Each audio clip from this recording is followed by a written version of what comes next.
Hello, my name is Phil Ruge-Jones. I learn biblical stories by heart and I teach other people to tell them.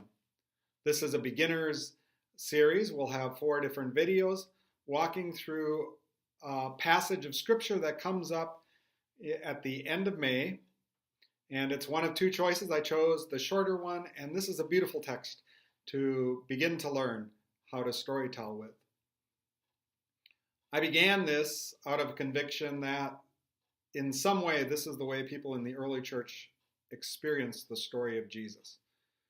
1 in 10 would be optimistic. Probably 1 in 20 people in the time this text was written down could have picked up a text and read it.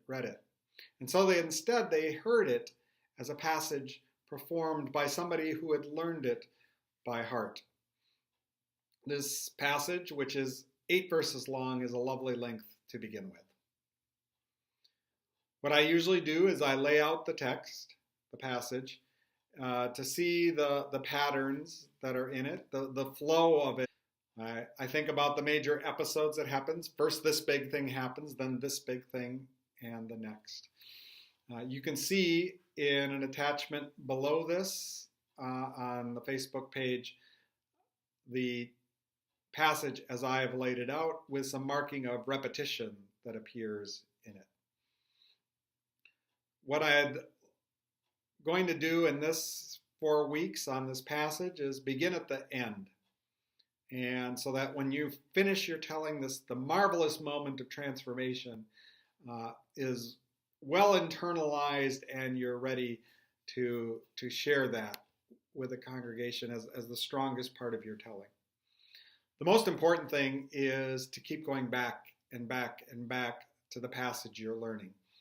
And so I'm taking the last couple verses of this, and what I would suggest is just to begin, write it down. Follow the pattern that I laid it out in. That might help you remember. And do that 3 times, speaking it out loud. One of the things that performing requires is that you think about space. And so I'm going to show you how I might perform this to take advantage of vertical space in the telling. And I'm only telling you the last portion. The portion we'll be working on during the week that follows. So I would like to perform for you the little piece we're going to be working on this week and then send you on your way.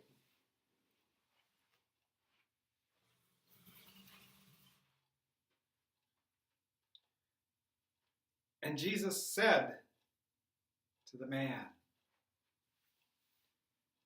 "Rise, pick up your mat and walk." And at once,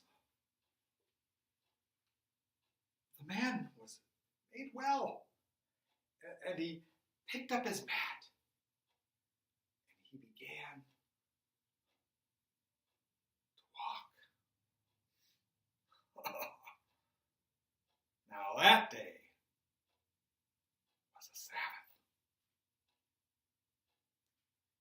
Notice that there's pauses in there. You're letting people absorb what is happening.